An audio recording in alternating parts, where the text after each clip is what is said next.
Elle a choisi télé et tir croisé pour faire son retour médiatique. Bonsoir Brigitte Bardot. Bonsoir, merci beaucoup Laurence. Je Mais n'ai de pas pris rien. de mouchoir cette fois-ci. Non, vous ne pleurerez pas ce soir. Non. Ancienne égérie de la Manif pour tous, violemment écartée de la tête du mouvement par vos amis. Que devenez-vous? Eh bien, je continue. Mais pourquoi s'arrêter? Le mouvement qui s'est levé était préparé d'ailleurs de longue date. Il y a pile un an, nous étions, avec différentes personnes, décidés à parler aux Français. Mais ils vous ont éjecté du mouvement de la Manif Non, mais pour tous. vous Pourquoi? savez, ce sont... Comment c'est vous analysez ça maintenant avec quelques il y mois a de eu le temps recul? des manifestations et des gens assez organisés, assez ordonnés, ce qu'on appelle un peu des réseaux. D'extrême droite? Non, pas du tout, pas d'extrême droite du tout. Des Qui? réseaux, on va dire, des réseaux keto, on va pas se cacher, et qui sont très investis dans la défense de la vie. Bien. Mais ça, vous aviez évidemment imaginé que ça pouvait se produire. Vous n'êtes pas naïf du tout. Non, non, non, pas du tout, parce que je connaissais ces gens depuis fort longtemps. Et il n'y avait jamais eu de leur part la moindre ambivalence sur le couple homosexuel. C'est vrai que ces personnes avaient été plutôt investies contre le Pax en 98, et nous avions commencé, il y a un an pile, on s'était tous dit, maintenant le couple est là, le Pax existe, il fallait faire l'union civile, elle n'a pas été faite, mais le mariage, ça va trop loin. Et donc le problème, c'est la filiation. La filiation, c'est que l'enfant doit avoir un père et une mère, il doit être né d'un homme et d'une Vous femme. n'avez eu aucune amertume d'être ainsi éjecté de ce mouvement qui vous a porté à sa tête, vous avez été la porte-parole dans les médias, vous avez fait beaucoup d'interventions médiatiques. Pourquoi? Non, mais est-ce que vous avez été amer? C'est tout bête comme Écoutez, question, ce que je peux en fait. vous dire, c'est que j'ai été attristée de voir que ce mouvement, nous l'avons levé avec des homosexuels qui ont été extrêmement courageux. D'accord, mais Et vous... ces gens, attendez, mais moi, c'est pas grave, moi. si, c'est important, vous non. savoir où vous en êtes, vous. Oui, eh bien, tout va, comme vous le voyez, tout va très bien. Ce que je dis, c'est que nous avons fait un mouvement avec des personnes et des homosexuels qui ont droit à leur place dans la société et aussi à être reconnus chez ces gens qui viennent, on ne va pas se cacher, des milieux catholiques. Voilà, ça c'est très important. Maintenant, il était convenu que ce n'était pas les droits des couples qui étaient un problème. Et ce qui m'a fait profondément, et qui a été profondément violent, c'est qu'à Lyon, notamment le 5 mai dernier, les pancartes qui sont sorties, et je suis obligée de vous les montrer aujourd'hui, avec le logo de la Manif pour tous, c'est-à-dire du mouvement que nous avons monté avec Xavier Bongibaud, avec Clément Borioli, eh bien, il y a marqué Union civile, arnaque civile. Ça n'est pas possible, Laurence Ferrari. Donc, nous continuons avec eux et avec des millions de Français qui nous suivent, qui pensent exactement ça. Mais vous ne vous dites pas que vous êtes trompé de combat, pas quand du même. tout, pas du tout. Regardez, depuis 3 mois, 600 mariages homosexuels ont été célébrés. Oui, il y a 1000 dossiers qui ont été déposés. Est-ce que vous vous réjouissez de ces mariages ou pas? Pour ces gens qui veulent vivre ensemble, évidemment que oui. Ça s'appelle simplement pas un mariage pour nous, c'est une union, une alliance. Donc ça a changé leur vie, mais pas la vôtre. Mais bien sûr, pourquoi avoir fait toutes ces manifs? Pour les enfants, pour la filiation, et ça continue car la loi famille arrive. Regardez, ça pour les couples hommes-hommes, regardez, les couples hommes-hommes et femmes-femmes sont égaux. Ça c'est bien dans la loi. Mais pour maintenant vous mettez des boucles d'oreilles. Je vous montre qu'il n'y a pas de problématique de ce point de vue. Où est la cohérence dans tout ça? Eh bien, c'est que les couples ont des droits d'union égaux, mais que l'enfant, et on arrive à la loi famille, l'enfant, lui, doit connaître ses origines de père et de mère. Et ce sont les associations familiales, justement, aujourd'hui, qui vont, je pense, reprendre le combat, et nous serons à leur côté. Il y a, le 6 octobre prochain, la fête des familles, avec les associations familiales, catholiques, pas catholiques. Les familles de France sont avec nous. Et nous pourrons annoncer une demande d'un grand débat des états généraux de l'adoption, de la famille, des droits de parenté et des droits d'éducation. Donc vous changez de combat en cours de route? Non, pas du tout, parce que c'est ça qui est compris dans le mariage. Alors pour le mariage proprement dit, nous ne... Vous voulez détricoter la loi de Taubira? Absolument. Il faut l'abroger, mais sous forme d'une réforme. Cette réforme, elle va laisser les mêmes droits. Ça ne se produira pas.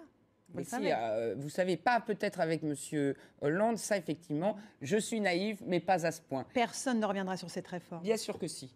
Alors, cher Laurent... La droite l'a dit, Brigitte Bardot. Mais non, la droite, il y a 100 députés... Les responsables de droite l'ont dit. 100 députés ont signé en juillet un pacte disant qu'ils reviendraient sur la loi. Et c'est compté sans nous. Mais avec nous... Mais vous, qui? Alors, qui représentez-vous aujourd'hui, à part vous-même? Des millions de Français. Millions? Mais ceux qui sont descendus dans la rue, vous croyez qu'ils sont descendus contre les couples homosexuels? Eh bien non. Le mouvement va continuer sur cette ligne. Mais ils ont un autre leader. Qui? Les gens de la Manif pour tous. Qui? Vous savez très bien. Non. Alors, dites-moi qui est leader aujourd'hui du mouvement populaire, social, apolitique et aconfessionnel? Vous vous considérez toujours comme la leader naturelle de ce mouvement-là? Je pense qu'aujourd'hui, nous avons l'élan, l'énergie, la diversité, la pluralité qui a levé tous ces Français. Et nous le ferons savoir le 17 novembre pour le jour anniversaire de la première manifestation. Et nous le ferons savoir avec toutes les associations qui voudront venir. Quel avenir pour vous alors? Le mouvement pour tous. Le mouvement pour tous. Voilà. Un mouvement politique, donc, maintenant? Non, pas du tout politique, citoyen, toujours de la même façon, ouvert à tous, à toutes les tendances politiques, à toutes les tendances philosophiques, à toutes les tendances religieuses et athées. Vous serez la présidente de ce mouvement? Non, le mouvement pour tous sera collégial. En revanche, nous sommes, la tendance qui a monté la manif pour tous et qui continue le combat avec les homosexuels, les couples homosexuels, mais pour défendre les droits de l'enfant et des couples homosexuels. Dans l'avenir pour tous, oui, là, je suis présidente et je le resterai. Et vous ferez un mouvement politique de l'avenir pour tous? Pas du tout. Pas de candidature au municipal? Non, nous irons voir tous les candidats à partir là de la mi-octobre et notamment à partir du 17 novembre pour cette date anniversaire, pour leur demander d'inscrire en préambule de leur profession de foi le fait que le mariage doit être inscrit dans la Constitution française. Je reviens de Croatie, Laurence Ferrari. Ils ont fait un référendum qui est en train de cartonner. Ils vont inscrire le fait que le mariage, c'est l'union de l'homme et de la femme pour préserver la filiation biologique. Ce qui n'empêche pas, comme en Slovénie, d'avoir une loi d'union civile égalitaire. Alors à Paris, il y a la marche des veilleurs debout qui va arriver avec une manifestation interdite par le préfet de police. Ah ben ça, on sait qu'être interdite, on connaît. Hein. Vous comprenez donc? Pourquoi? Que ce soit interdit ou pas? Non, je ne vois pas pourquoi. Je ne vois pas pourquoi les interdire. Qu'est-ce qu'ils ont fait de mal, ces gens? Est-ce qu'il est interdit toujours aujourd'hui de porter des idées, même si la loi est passée? Il y a des fondements qui doivent être préservés. Maintenant, je demande aux veilleurs qu'ils soient aussi veilleurs des dérives et veilleurs du fait qu'on ne soit pas parfaitement conscient que l'homophobie peut à tout moment se réveiller aussi. Vous irez les accueillir ou pas? Non, parce que je serai à la Sainte-Baume. Nous serons avec Hervé Mariton, avec des Poissons Roses et d'autres de l'Avenir pour tous pour expliquer la suite de notre projet. Un petit mot de votre situation immobilière, on va dire, puisque vous êtes... vous pouvez devenir SDF puisqu'il y a un conflit qui vous oppose à la régie immobilière de la ville de Paris. On vous menace de vous expulser de votre appartement. Où en êtes-vous? Non, il y a une instance, il y a effectivement une assignation en demande de résiliation de bail, et il y a une instance qui aura lieu le 18 septembre. Ah oui, l'actualité va être chaude, je vous assure qu'on a on a plein de trucs en prévision. Simplement, ce dossier-là, il est confié à un avocat. C'est très important pour nous de continuer unis dans notre famille, Basile de Kock, mes enfants et moi-même. Il ne faut pas oublier que c'est une famille qui risque d'exploser.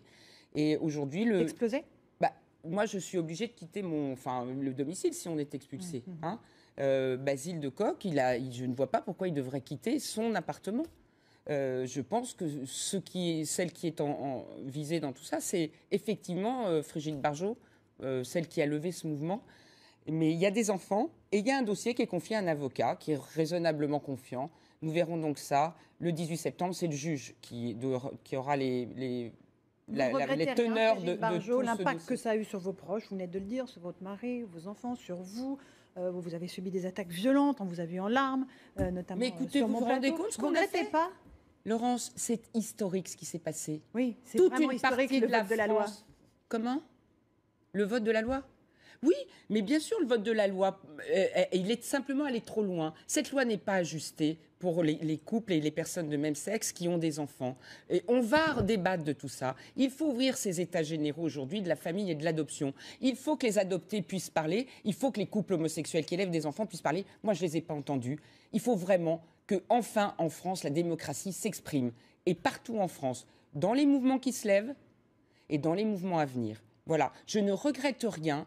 Nous sommes le mouvement aujourd'hui de la liberté de conscience, de la liberté d'expression et d'une démocratie juste où chaque jeune aujourd'hui a un espoir. Voilà, Frigide Barjot qui repart en guerre, donc, dès la rentrée, sur son cheval de bataille. Pas en guerre, en débat, en dialogue, en accueil de chacun et des homosexuels. Et qui a été dans Tir Croisé. Merci beaucoup, Frigide Barjot.